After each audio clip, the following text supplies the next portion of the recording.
Merci. Alors, je vais très rapidement laisser la parole à Antoine-Joseph Assaf, qui est un spécialiste de toutes les questions sur le Proche-Orient, le Moyen-Orient, le Liban, contexte même plus large, pour ouvrir ce moment d'échange et de réflexion qui portera sur, bien sûr, le futur de la géopolitique et surtout sur la façon dont se régulent les relations internationales, avec la régulation, bien sûr, par la puissance, et on en a actuellement, l'actualité nous en donne un exemple criant en Ukraine, et puis encore ailleurs, bien évidemment aussi, mais aussi la régulation par le droit. Donc, c'est cette réflexion que nous voulons conduire ici sur la place de la justice et du droit dans le développement de l'ordre international et européen. Le droit, qui est une sorte de langue commune, une opportunité d'échange commun sur l'ensemble de la planète, c'est-à-dire un facteur à la fois structurant, mais aussi un facteur régulateur, qui tient une place, il faut le dire, croissante dans l'ordre international, comme la justice. Le droit est multiple, il se transforme. Bien évidemment, je pourrais moi-même évoquer tout à l'heure, lors du temps des questions-réponses, plus particulièrement sur les relations internationales, la justice pénale internationale. Madame Imbert, qui a participé d'ailleurs au rapport Duclerc, qui pourra vous répondre sur toutes les questions liées à la justice transitionnelle, à la façon pour la justice de s'adapter et de prendre des formes permettant à des sociétés aussi de se réconcilier après des crimes de masse, après des conflits particulièrement ravageurs. Et puis aussi, nous pourrons évoquer l'incidence de la justice européenne dans le développement de l'espace européen et de la construction européenne. Et là, bien évidemment, spécialiste de ces questions, Sarah Durelmark pourra aussi vous en dire bien des choses. Mais dans l'immédiat, je vais laisser la parole à Antoine-Joseph Assaf, qui va vous parler de cette région, on peut dire, mouvementée du monde, le Proche, le Moyen-Orient et peut-être même un petit peu au-delà. Merci.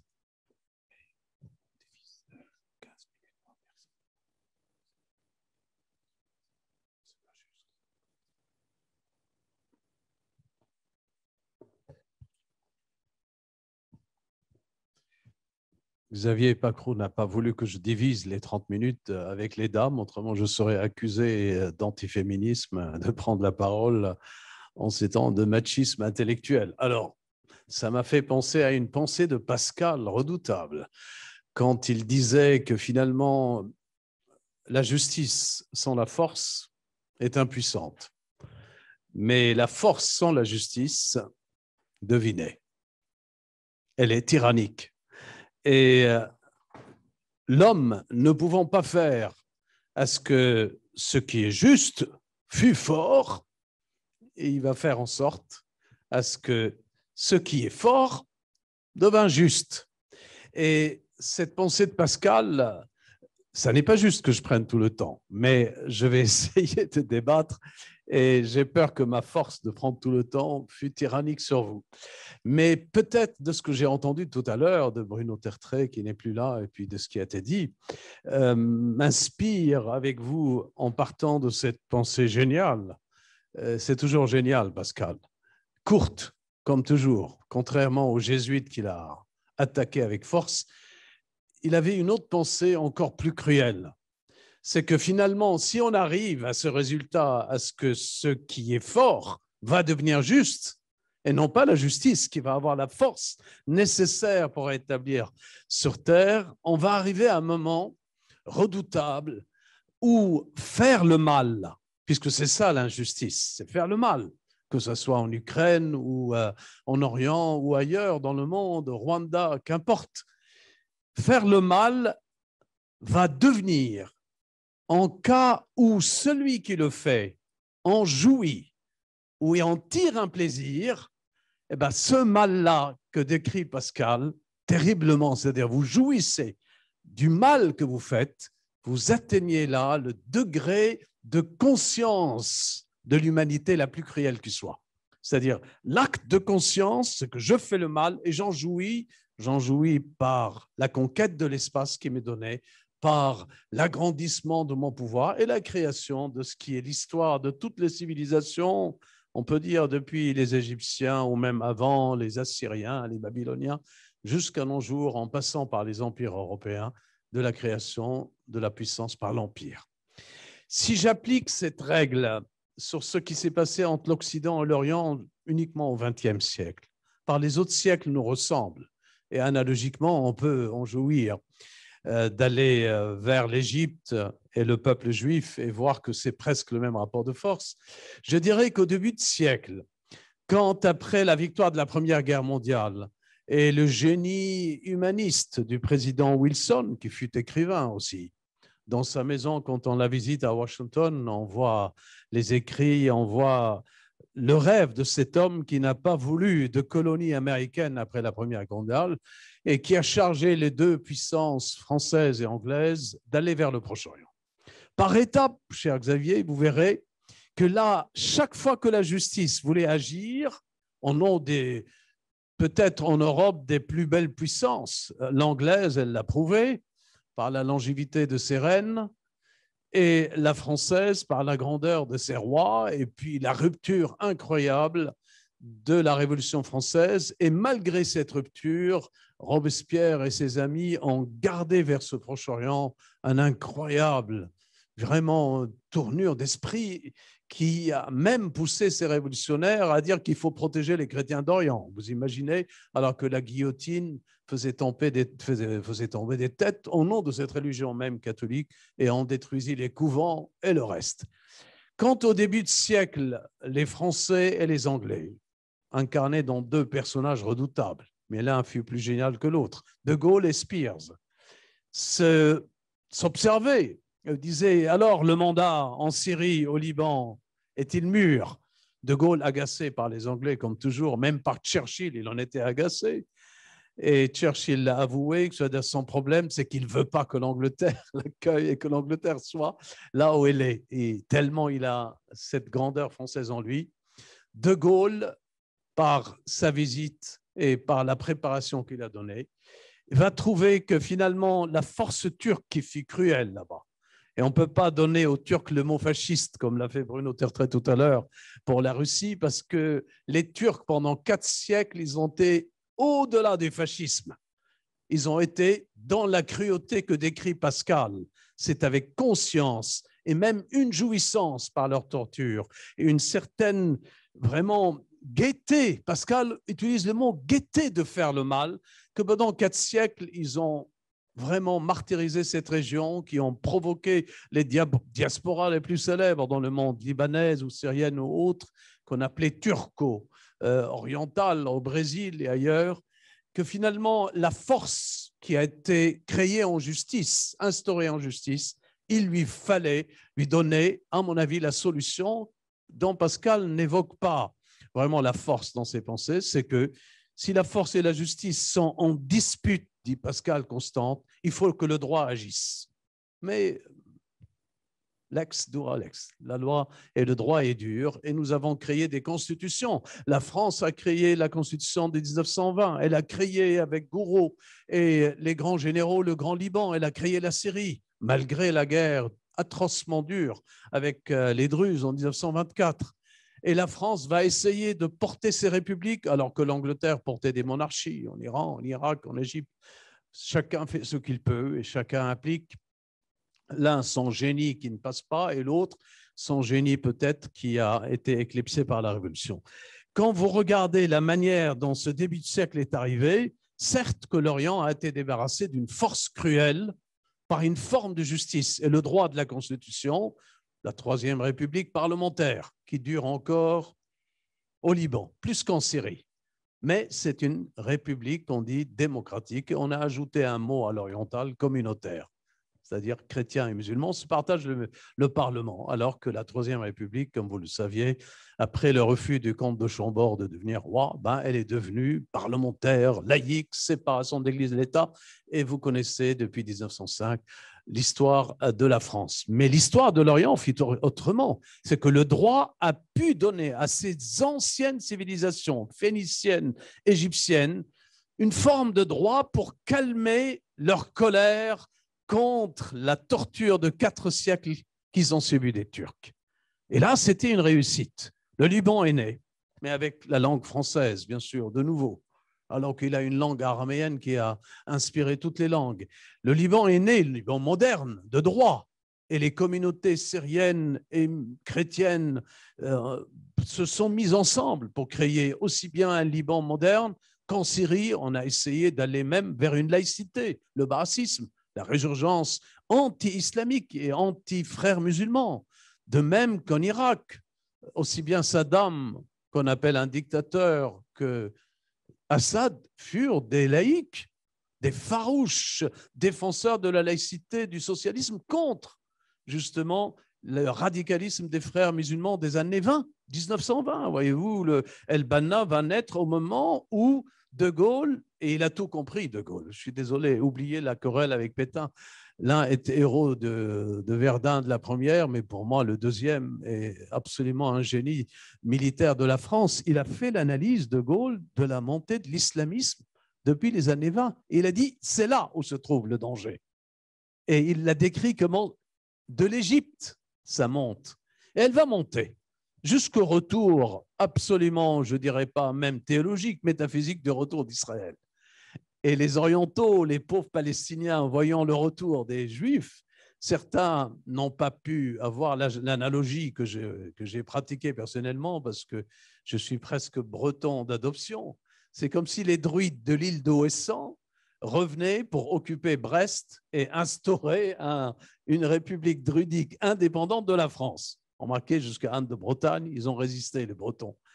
Et les Palestiniens regardent, eux qui émanent de l'Empire ottoman, avec une terre palestinienne, des villages qui ont été, depuis Omar, depuis le 8e siècle, la construction extrêmement violente, la conquête islamique contre l'Empire de Byzance, l'esplanade du Temple, ils ont construit une mosquée, et adieu le Temple, déjà détruit depuis 70 après Jésus-Christ par Titus, et adieu même beaucoup d'églises qui ont été détruites. Israël s'installe, et là, pas seulement la France, mais tout l'Occident, les États-Unis inclus, qui vont commencer la formule américaine quand vous allez dans les universités américaines, United States since 45. C'est une expression pour eux, c'est comme si l'Amérique, ça y est, elle a décidé de sortir vers le monde. Alors qu'avant, avec Wilson, non, on confie aux puissances européennes de créer des mandats, mais au nom, bien sûr, de l'humanisme wilsonien. Et surtout, plus de colonies. Ça a été dit à la France, ça a été dit partout, ça a été même dit à Churchill pour l'Empire anglais.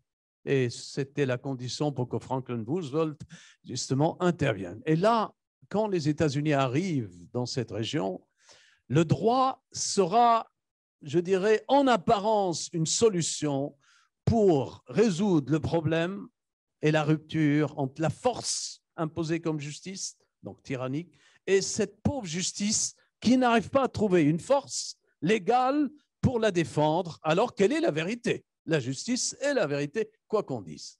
Création de l'État d'Israël. Mais par qui? Mais par des presque Russes, des Polonais, un Begin, un Sharon, surtout Ben Gurion. Quand Ben Gurion a rencontré les premiers Palestiniens, il a eu pitié et il a même pleuré. Il a dit, si je compare la formation de notre intelligence à l'Est, notre niveau culturel, musical, même mathématique avec notre Einstein, à la culture de ces pauvres paysans palestiniens, plein de bonté, plein de vigueur, mais c'est comme si je comparais vraiment des hauteurs à quelque chose, il faut s'en occuper et surtout, nous serons jugés la manière dont on traitera les Arabes. Vous savez, c'est des gens de l'Est, c'est des Ashkénazes qui ont fait Israël, pas les Séfarades du Maroc. Jusqu'à aujourd'hui, ils souffrent, les Séfarades du Maroc, de trouver une place d'état-major, de ministre. Netanyahou est de l'Est. Et Ben Gurion a prévenu tout le monde, aussi bien ces guerriers qui vont conquérir avec la guerre de 6 jours l'esplanade du Temple, ne détruisez pas la mosquée, alors que Sharon proposait pas de la détruire, mais qu'on la déplace dans le désert. Et restons avec les Arabes. Et à partir de là, Israël, qui sera créé comme État à l'ONU, donc par le droit, par le vote démocratique, les Arabes resteront dans les méandres de leur histoire millénaire Et leur rêve avec le mufti de Jérusalem, comme vous le savez, qui en novembre 1941 va rencontrer Adolphe. Laissons le nom de côté. Et quand Adolf Hitler lui dit, bon, solution finale, pourquoi pas? Et certains disent c'est le mufti qui a prononcé le mot. Hal al-Nihai en arabe, c'est-à-dire la solution finale avec les Juifs. Nous ne voulons pas de Juifs chez nous, sauf quelques minorités qui sont restées depuis la destruction du Temple. Et le mufti perd ce rêve qui était celui un peu de l'Anse d'Arabie aussi. Ça allait de Jérusalem jusqu'à Beyrouth, un peu une reconstruction de ce que Saladin avait fait pour détruire le royaume de Jérusalem. Même Beyrouth était inscrit dans ce califat presque de rêve. Ils n'ont pas voulu d'État arabe. Et à mon avis, les Arabes ont commis une erreur grave, même si personnellement, je crois que le peuple palestinien mérite son État, pas Arafat et son organisation de la libération de la Palestine. Ils ont fait trop de mal pour qu'on puisse leur faire éloge. Parce que cette façon de se retourner vers des siècles millénaires et vers le 7e siècle n'était autre que celle des frères musulmans, le radicalisme, et celle du wahhabisme de l'Arabie saoudite. Et c'est ainsi qu'en Orient, alors que l'Occident intervient pour donner au peuple juif un État, la France a été plus loin, vers le nucléaire même, pour les aider. L'Égypte, le canal du Suez, le président libanais, notre De Gaulle, qui ressemblait plus à un Anglais, il fait plus anglais que le prince Charles, le roi Charles III, il s'appelle Shimon en plus, Shimon, un nom presque qui sont juif pour les Arabes. Il a refusé à l'Égypte et à tout la condamnation de l'attaque française et des pays occidentaux, et il a vu les milices de Nasser arriver à Beyrouth pour détruire la République libanaise parce que Shimon refusait justement d'être ennemi de l'Occident.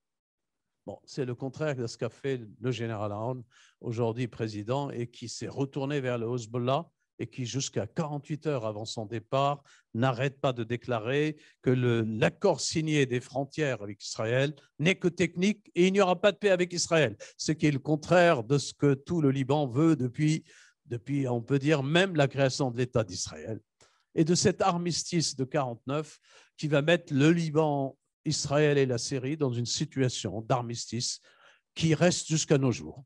Et c'est ainsi que dans les années 50, la guerre du Liban, la guerre du Proche-Orient, qui va bien sûr engager la Syrie comme force de frappe arabe, protégée par un droit, engager même l'Irak comme une force qui viendront à ce que le Liban ne soit pas occupé et détruit par l'Organisation de la libération de la Palestine, Arafat.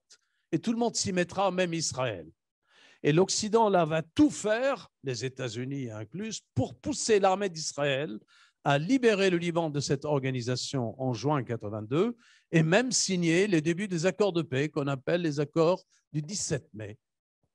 Et aujourd'hui, le Liban se retrouve dans une situation juridique où toutes les résolutions de l'ONU, dans ses rapports avec Israël, avec le dernier accord qui date d'hier, donc la biennale profite d'un moment historique, que finalement, est-ce que cet état juridique, est-ce que le droit, par la signature des traités, a pu résoudre la tragique histoire du Liban avec la Syrie, la tragique histoire même de tout le Proche-Orient, mais déjà le Liban, puisqu'il est dans l'actualité, et non pas parce que j'y suis né. Parce que cet accord, finalement, c'est une forme pour les premiers ministres et les hommes politiques d'Israël de reconnaissance de l'État d'Israël. Alors que l'accord de l'armistice signé était aussi une reconnaissance de l'État d'Israël. Mais ils s'en réjouissent, les Israéliens, hier, à dire, voilà, le Liban reconnaît l'existence comme État ennemi de l'État d'Israël. Le général Aoun, qui veut plaire encore aux barbus iraniens, il dit non, c'est une question technique. Mais le général est trop intelligent, je le connais personnellement, pour savoir que finalement, qu'historiquement, là, le droit va permettre aussi bien à la milice de Hezbollah de se calmer dans ses ires et colères, de jeter des missiles. Ils comptent jusqu'à 4000 par jour contre Israël, s'ils le veulent. Leur puissance est connue par Israël et engager Israël dans une guerre qu'elle gagnera finalement, mais à un prix trop élevé pour le peuple d'Israël d'aujourd'hui. Vous regardez du côté syrien, là aussi, vous allez vers le nord, le Liban compte signer des accords sur nos frontières.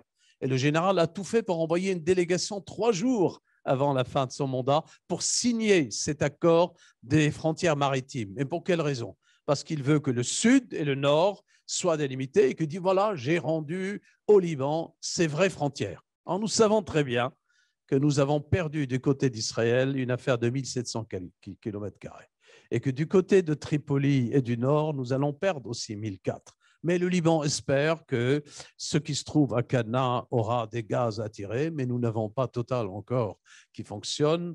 Et du côté syrien aussi, il fallait que le président Assad pousse par ses accords signés à dire à ce que le général Hamd a réalisé quelque chose du côté du droit.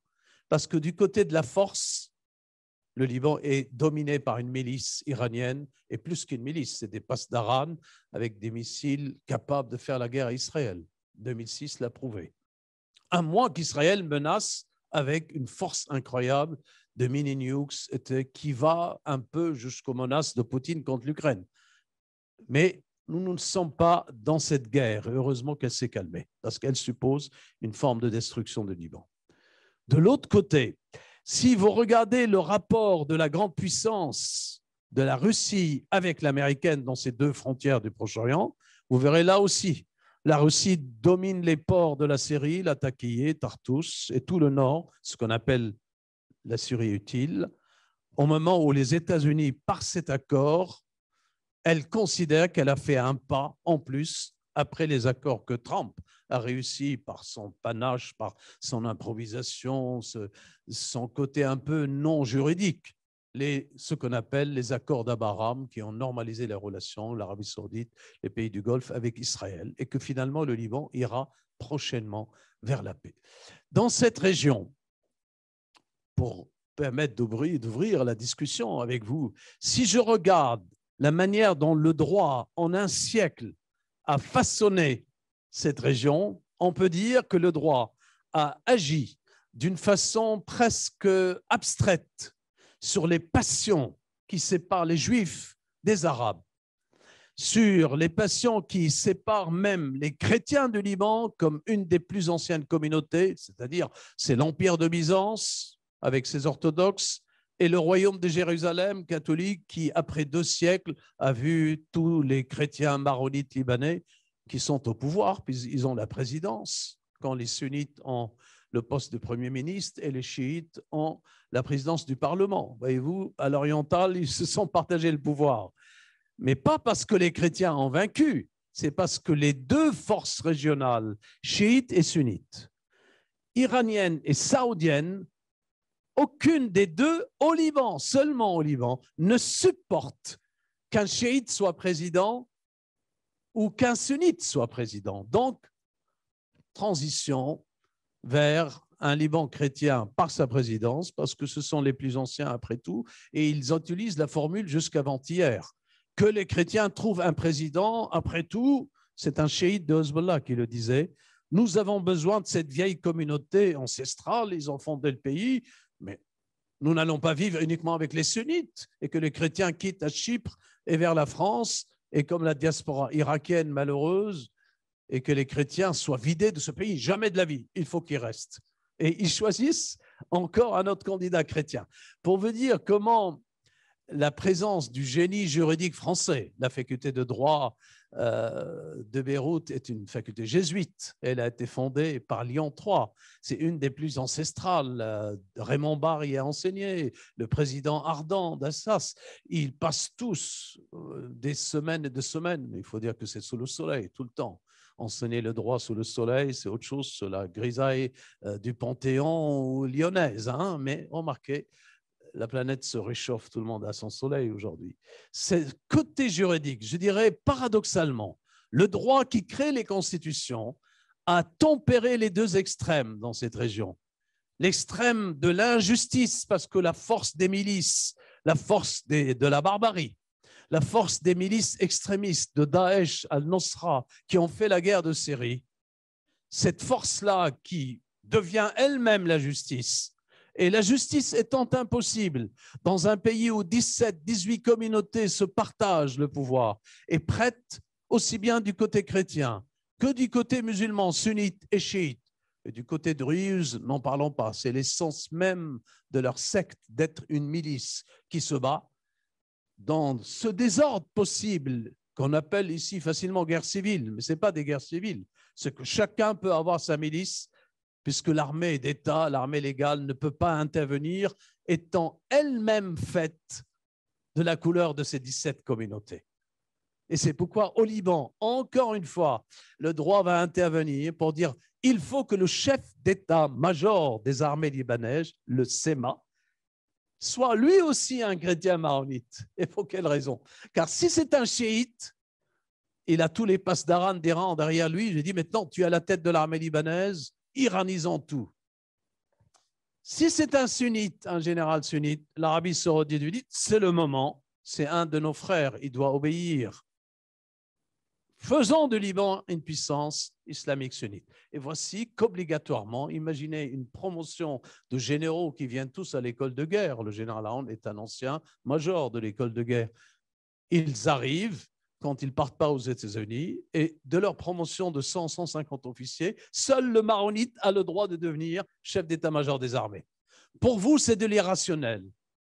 Pour l'Orient, au contraire, c'est la manière dont le droit rentre dans l'esprit de l'Orient et pacifie des extrêmes qui ont subi tous les deux, aussi bien sunnites que chiites, et le chrétien avec, puisque c'est le fondateur même par le martyr et par son Christ, qui est un Christ crucifié et qui a refusé la guerre charnelle, nous laissant uniquement la guerre spirituelle, qui, à mon avis, est suffisante, parce que dans cette région, si vous regardez vraiment à côté de ce droit, ces constitutions, les républiques parlementaires syriennes, l'Iran, l'Irak, le pauvre qui aujourd'hui ne trouve plus de formule, c'est une formule à la libanaise, tournante entre Kurdes, sunnites, chiites, quand le chiite n'en occupe pas tout le sud.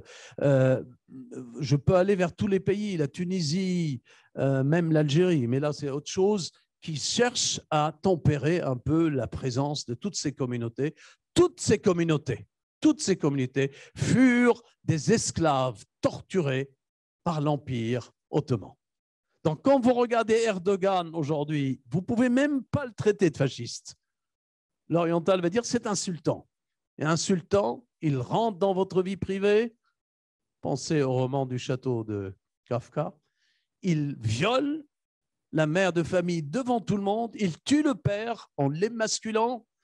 Il n'y a pas que la Barthélemy qui a donné des masculés avec l'amiral Coligny, n'est-ce pas? Et il va décapiter presque toutes les familles et faire de vous des esclaves et ramasser des impôts à travers les cèdres du Liban, la Syrie, partout. C'était ça l'Empire turc. Donc, ne soyez pas étonnés à ce que l'Orient ne soit pas regardant vers la Turquie, parce que là, l'Empire ottoman peut renaître. Et aucune puissance occidentale ne donnera à l'homme malade de la Turquie la force de revenir dans ces régions. Les 1000 soldats turcs qui se sont proposés pour la force UNIFIL, qu'on appelle la FINUL, la force internationale des Nations Unies au Liban, qui se trouve au sud, les Arméniens se sont opposés avec force, tous les députés arméniens du Parlement libanais, et ils ne sont pas venus. Parce que la Turquie est encore là, surtout quand nous avons un doux Erdogan qui s'exprime qu'avec des discours de charité et de tempérance. La Turquie n'a pas changé pour les Orientaux. C'est pourquoi, pour conclure, cet Orient-là, si je cherche à tempérer une force qui est toujours prête à devenir tyrannique, par les milices, par la cruauté, et une justice tellement fondamentale et essentielle, mais qui paraît presque pas seulement pour l'Orient, mais pour l'Occident et le monde entier comme un rêve impossible à réaliser, il nous faut la tempérance par le droit. Et le droit positif, le droit constitutionnel, le droit administratif. La France a organisé les cadastres de Liban. Elle a tout fait. Et le premier président chrétien aidé lui dit « Laissez la France au Liban, encore plus qu'en 1943. Ils sont en train de nous apprendre ce que c'est qu'un état de droit. Nous sommes des vieilles civilisations, des vieux empires. On a toujours agi entre Dieu dans le ciel et les hommes par la mythologie. Laissez la France faire, car c'est son génie. » Aujourd'hui, quand vous regardez ce Proche-Orient, il est éclaté. Les forces islamiques de début de siècle des frères musulmans reviennent au pouvoir, surtout par les chiites, surtout par l'Iran, qui veut en plus la bombe nucléaire. En plus de la puissance qu'elle a sur une femme de couvrir ce qu'il y a de plus beau dans la race indo-européenne, la femme iranienne, mon Dieu, qu'elle est belle. Et ils veulent la cacher, la couvrir et la dominer. Le Liban, ils ne l'ont pas réussi, mais la milice est là. Elle crie victoire d'avoir fait signer cet accord parce qu'elle croit qu'Israël a perdu. Mais en fait, les vrais Libanais, quand ils regardent cela, pour nous, pour ces pauvres chrétiens qui disent, mais quand même, on a normalisé un peu avec Israël, et il n'y aura pas de guerre qui détruirait des villages et des villages et des villages. Mais pour conclure, il faut revenir à Pascal. Pascal aussi, quand il a écrit ce fragment, et heureusement qu'il a écrit que des fragments, c'est le contraire d'un philosophe allemand. La pensée de Pascal qui se résume en une phrase, Kant va écrire 500 pages. La différence, c'est que le jeune étudiant ne va pas lire Kant. Il va dire, il est allemand, donc je ne comprendrai pas. Alors que Pascal, il vous laisse comme presque un coup de couteau dans le cœur.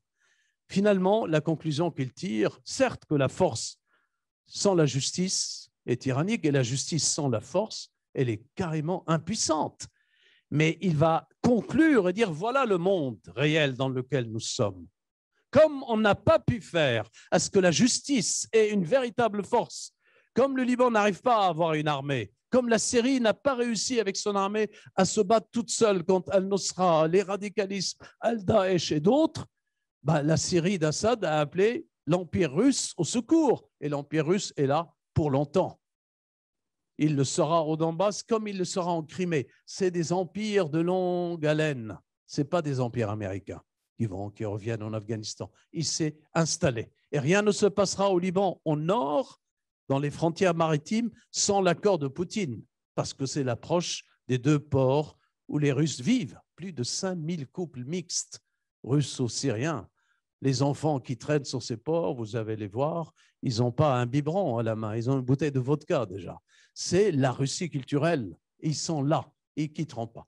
De même que du côté du sud, les Hezbollah sont contents de cet accord parce que leur proximité avec le peuple juif fait que cette communauté chiite parle hébreu, s'approche de ces frontières et sont contents qu'il y ait une normalisation, même si avec le général Aoun et Nasrallah, le chef de Hezbollah, ils disent que ça n'est que technique et pas de paix avec Israël. Et en plus de ce port, nous voulons, dit Nasrallah, romantique comme il est, nous voulons jusqu'à Gaza. Nous voulons tous les ports d'Israël et nous allons la libérer. Qu'importe, la conclusion s'impose. Il y a le génie du droit et le droit va tempérer ces deux extrêmes, car l'oriental ne sait pas boire une tasse de thé sans y ajouter ses guerres et ses empires. Je vous remercie de mon cœur.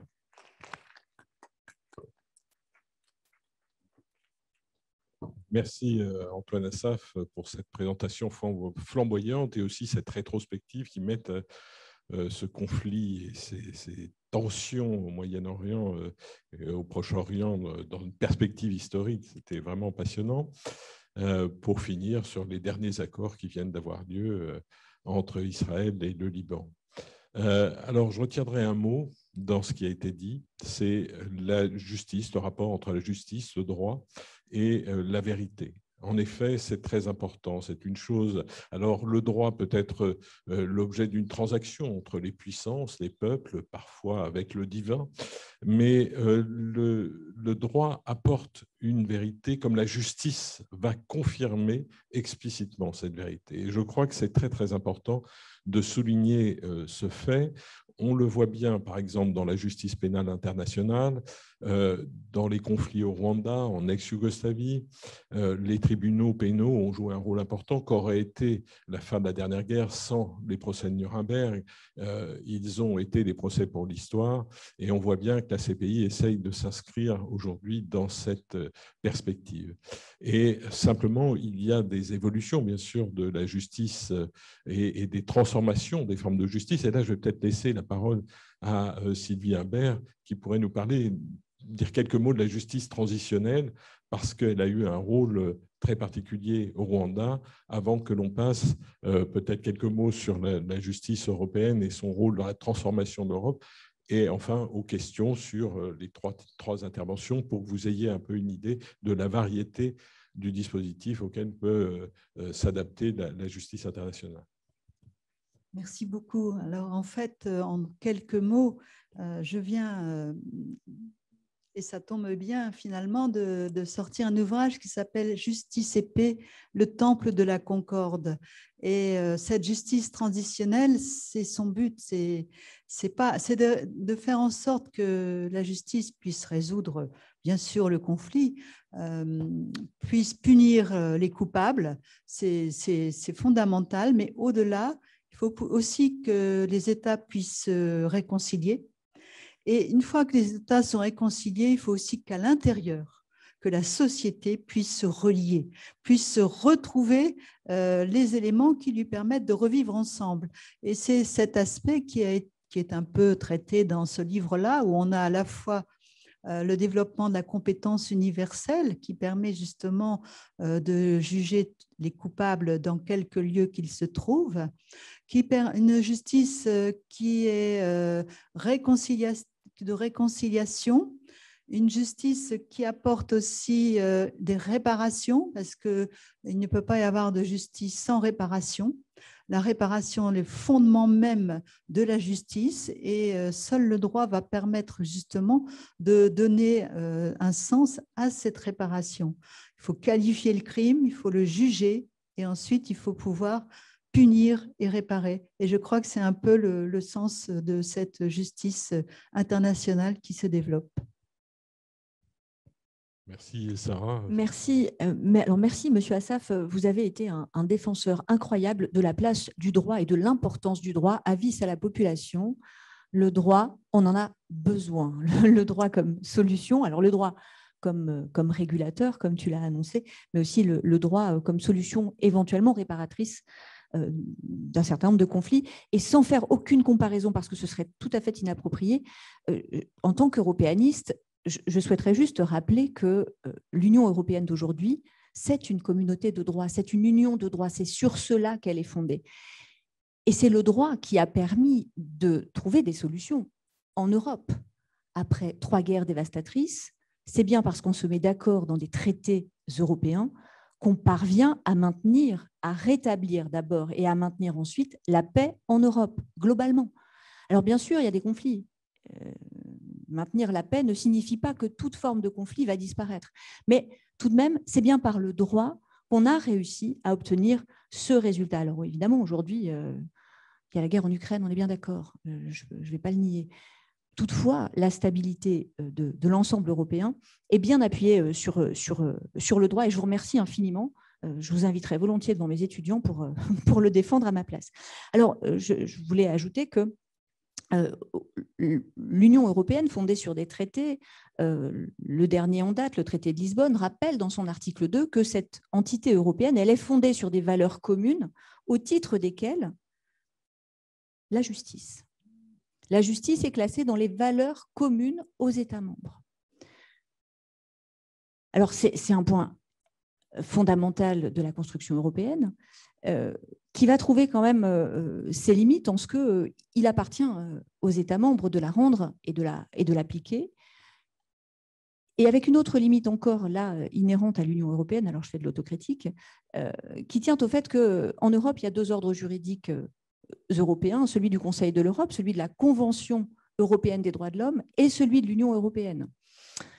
Et malheureusement, à ce jour, l'Union européenne n'est toujours pas partie à la Convention européenne des droits de l'homme, ce qui va limiter en grande part l'action possible à la fois de l'Union et contre l'Union européenne pour rendre cette justice et pour protéger ses droits et libertés fondamentaux. Alors, je ne veux pas monopoliser davantage la parole parce qu'il t'appartient aussi de conclure.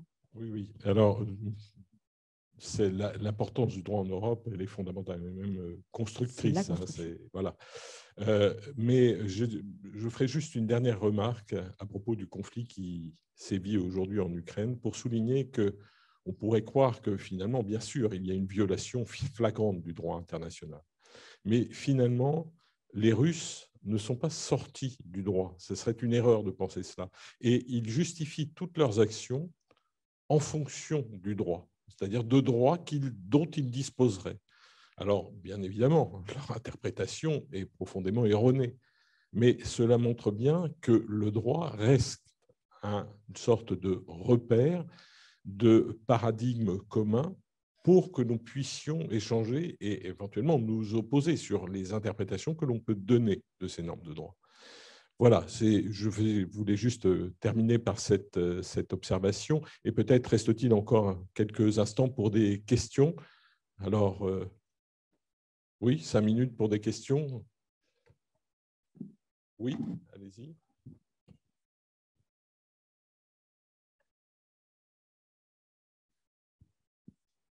Bonsoir. Déjà, merci beaucoup pour vos interventions qui étaient passionnantes.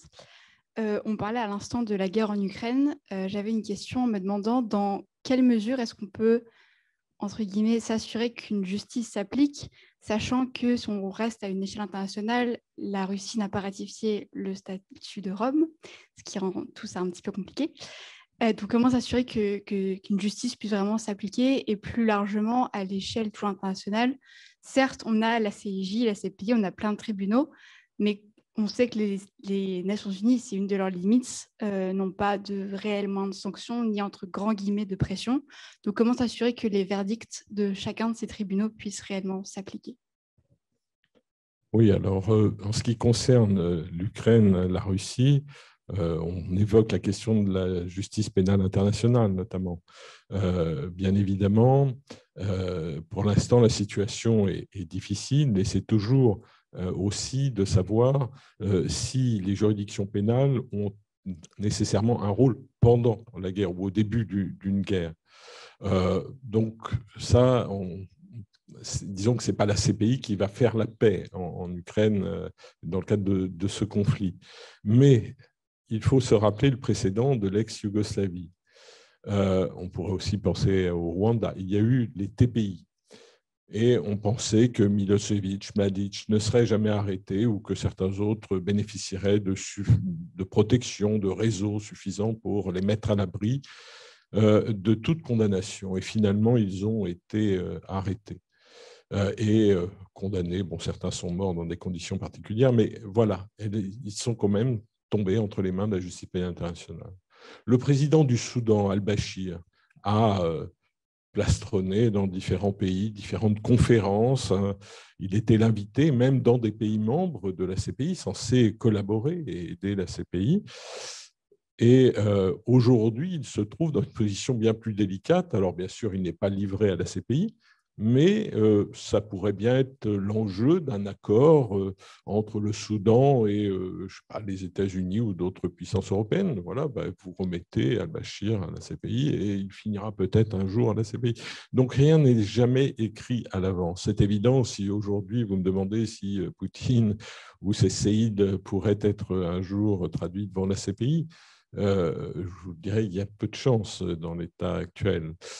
Néanmoins, la CPI a ouvert une enquête car à la demande notamment de l'Ukraine, et donc les choses sont en attente, sont instruites. La justice a son temps, il est lent, mais il passe. Voilà. Donc souhaitons que ça arrive, souhaitons que ça fonctionne. Nous ne sommes pas garantis des résultats, mais en 1940, qui aurait pensé que tous les hauts dignitaires nazis finiraient devant les tribunaux de Nuremberg? Je ne compare pas le régime russe au régime nazi, ce n'est pas pour faire une comparaison, mais enfin voilà, c'est pour donner une perspective. Autre question?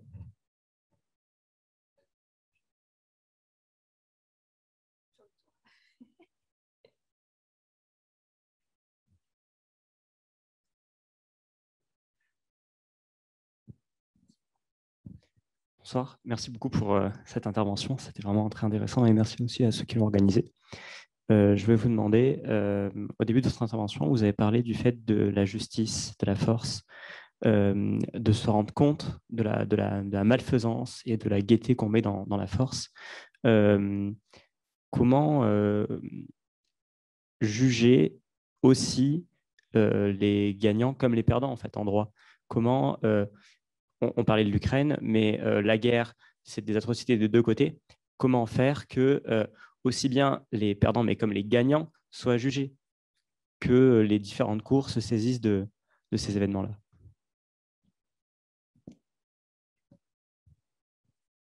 Vous savez, ça, c'est la fameuse balance que Charles Péguy a essayé de traiter dans Clio et l'histoire. Dans le dialogue de l'histoire, avant le jugement dernier, personne n'est condamné. Le peuple russe et ukrainien, c'est un peuple de frères ennemis. Les élèves que j'ai eus à Kiev, jusqu'aujourd'hui, ils viennent ici en Russie, ils sont mixtes. Le père est ukrainien, la mère est russe. Et là, les grands-pères de soldats ukrainiens se battaient avec l'armée soviétique. C'est pourquoi ils sont aussi résistants. D'ailleurs, ils ont fait les guerres ensemble, ils s'y connaissent. Et on peut dire que la balance ne peut être réglée, puisque toujours, Pascal est pessimiste sur la nature humaine. Et c'est pourquoi il n'a pas évoqué le droit, parce que peut-être qu'il n'y croyait pas. À l'époque, c'était Louis XIV. Et Louis XIV, la loi, c'était la guerre, la panache et la monarchie catholique. L'édit de Nantes a été révoqué. Voyez-vous, donc la solution n'est pas dans une un peu balance jésuitique, chacun. Non, elle reste, le tragique de l'histoire reste. Et le droit, quand il intervient, il établit un traité qui permet la nourriture d'arriver, la veuve et l'orphelin soient soignés et protégés. C'est tout le secret des croisades, la veuve et l'orphelin. À l'époque, ce n'est pas les conquêtes. Et puis que l'homme puisse respirer, vivre. La Croix-Rouge s'occupe des blessés. Il n'y a que Napoléon qui faisait le tour de la bataille, et Stendhal le décrit. Et quand il voit un soldat encore bouger, il dit, il peut me servir encore, l'arrêt fait quelque chose. C'est-à-dire, il pensait encore à un futur soldat. Il n'y a que l'âne qu'il a mis à sa place. Il dit, arrêtez ces massacres, mais il en est mort, l'âne. Et vous? Très bien. Juste un dernier mot sur ce sujet pour souligner que, au fond, si les tribunaux de Nuremberg, par exemple, étaient la justice des vainqueurs, c'est incontestable. Aujourd'hui, la CPI se fixe une autre ambition, la lutte contre l'impunité à l'égard des crimes les plus graves. Et certains États qui ont transféré des affaires à la CPI ont eu parfois la mauvaise surprise de se voir proprement incriminés eux-mêmes. Donc voilà, elle se veut une vision beaucoup plus équilibrée qui châtie les crimes, quelle qu'en soit l'origine. Parce que vous êtes étudiant, étudiez. C'est un mémoire que je conseille aux maîtrises, il est très beau à faire. Les Américains n'ont pas décapité les nazis, ils les ont utilisés pour lutter contre le communisme. Et voilà la solution qu'ils ont proposée. C'était les meilleurs fonctionnaires, les plus disciplinés, les plus ennuyeux aussi. Mais...